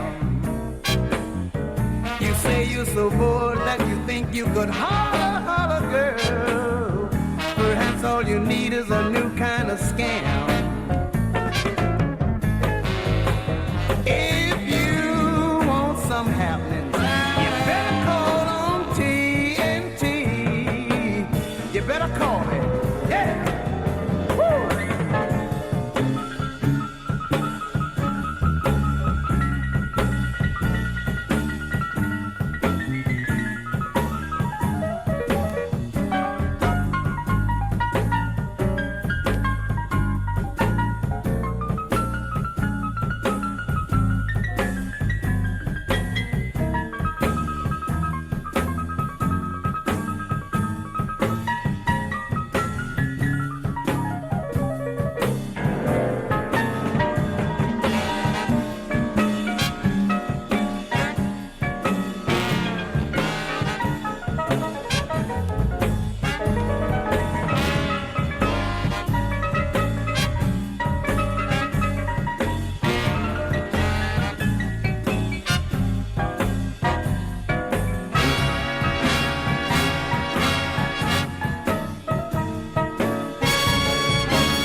You say that your life is as dull as a dollar, girl, yeah.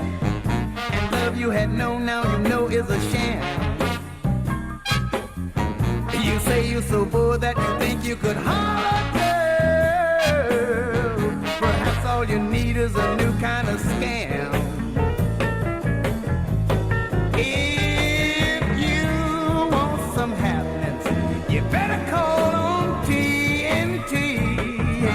You better call me, girl. You better call TNT, cause that's me, that's my name. My number is 3456721. 3456721. 345. I ain't gonna give it to you no more. If you don't have it now, baby, you don't wanna call me. Yeah. TNT.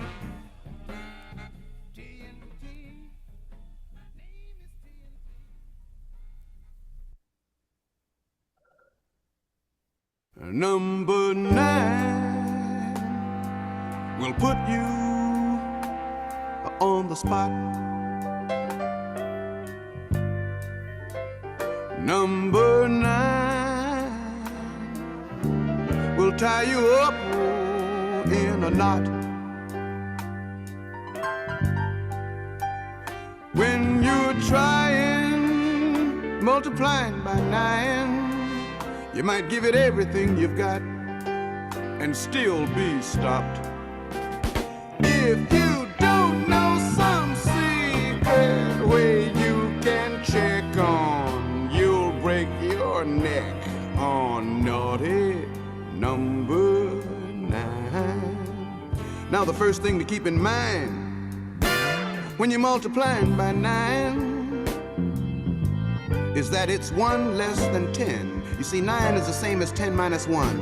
So you could multiply your number by 10 and then subtract the number from the result, and you'd get the same product as if you'd multiplied by 9 and you knew it. I mean, 8 times 9 is 80 minus 8. And 7 times 9 is 70 minus 7. And 6 times 9 is 60 minus 6. You could use those tricks.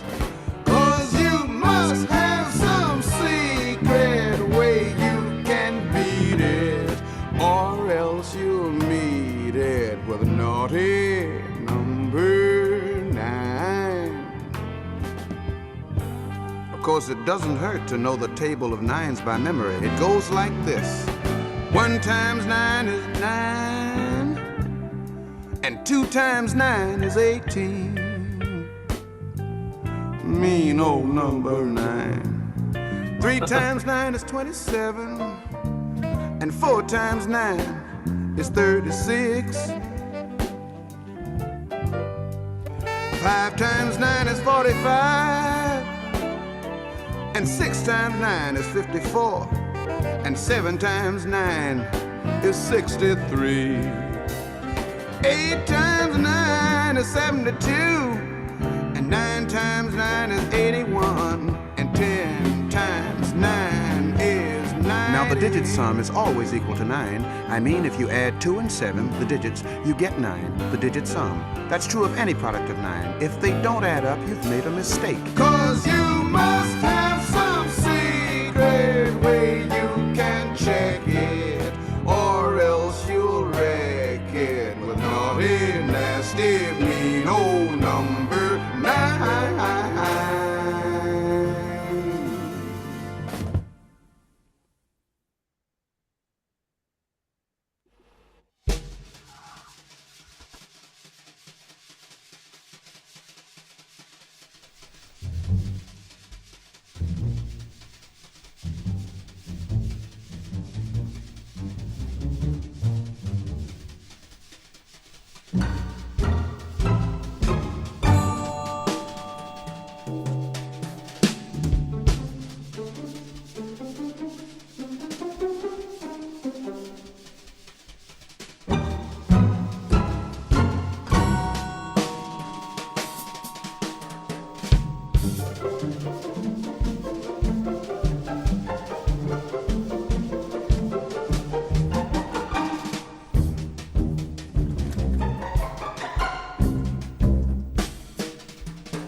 Lalo Schifrin, and Ray Brown, and the maestro, Grady, Tate. Yes. Thanks, everybody. And thanks especially to Thomas Taylor. Yes. Thank you very much. And of course, that Naughty Number 9 is one of those that's part of my childhood. I'm way younger than you guys, so I grew up with Schoolhouse Rock, and probably your kids grew up with Schoolhouse Rock, Right. right? So I didn't know that was Grady, but I knew almost all of the songs, and it was very cool to realize that that was Grady singing on a couple of those songs, and probably played on a lot more. And to hear him be kind of featured with brushes was really great, because I haven't found very many recordings where Grady takes a solo, and he kind of has a free reign on this one, and I really appreciate that, to hear the orchestration around his brushwork. So that was really cool. What album was that? That Bill said in the chat. That's a Lalo Schifrin, Ray Brown. Jazz Meets a Symphony Collection. Okay. I think it's the London Philharmonic, if I remember correctly. It is. Yep. Well, Grady sure held them together.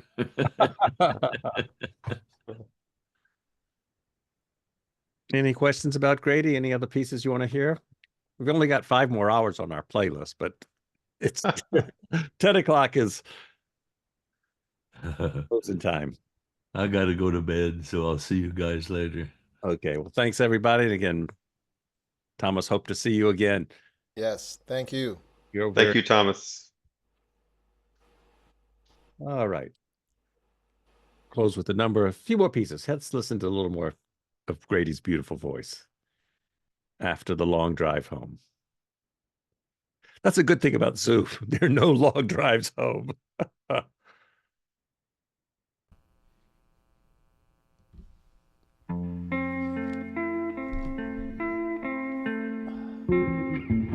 Well, here I am, heading home. How I dread the drive, 'cause you are not there to welcome me as I drag myself inside. So I heat a TV dinner, and I eat it standing up. Drink some milk right from a carton, 'cause why dirty up a cup? I've had many kinds of lonely times, but the loneliest I've known is every night as I open the door after the long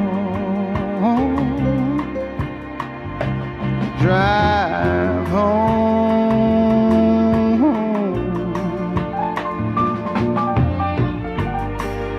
Sometimes I'll splurge and go out to some cafe, but it ain't no banquet seeing happy couples look my way. It's kind of like a fishbowl. You think every eye's on you. You almost memorize the menu, 'cause what else are you gonna do?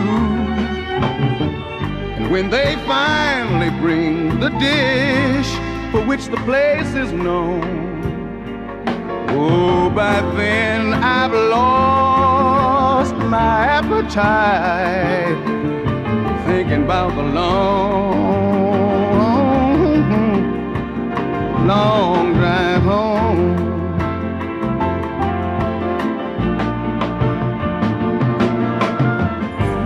There I sit, as memory drops come to my eyes, wondering have I set my sights too high, wondering if I should compromise. There I am every night, wondering which is worse, living alone or living with a woman you curse. Either way, you never win, even when love is new. But there's a place inside us all no one can quite get to. I guess every man from the day he's born's forever on his own. And never am I more aware of it than after the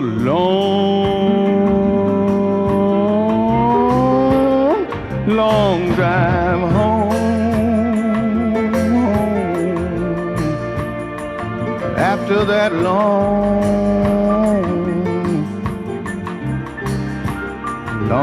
drive home. Oh, it's a long drive. Nobody to welcome you. Nobody to heat your food.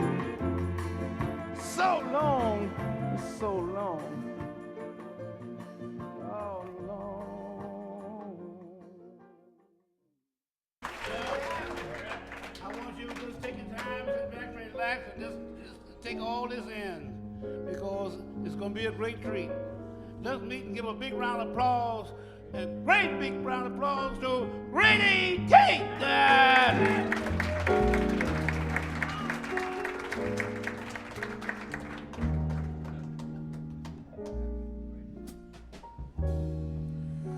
My heart is sad and lonely. Oh, yeah. For you I cry. For you, dear only. Why haven't you seen it? I'm over you, body and soul.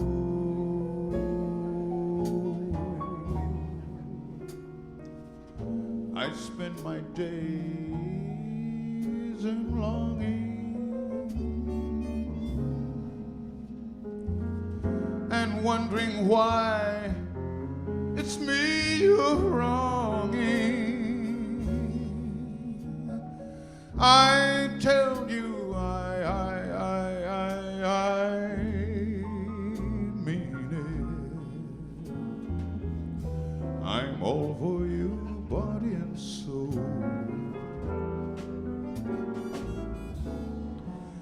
I can't believe it. It's hard to conceive it that you turn away romance.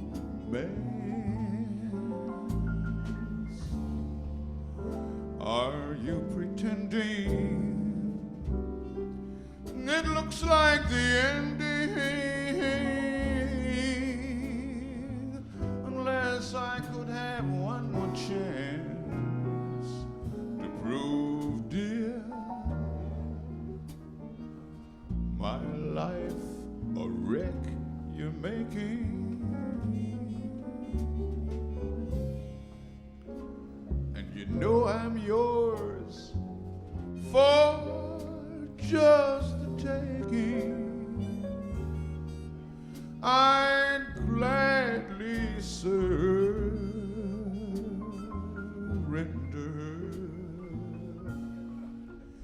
myself to you, body and soul.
tell me when we will meet again. Sunday, Monday, or always my life a wreck you're making, and I am yours for just the taking. I'd gladly surrender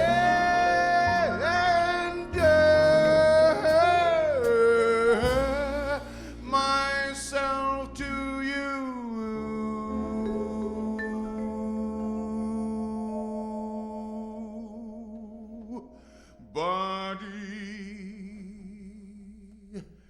Body,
Thank you.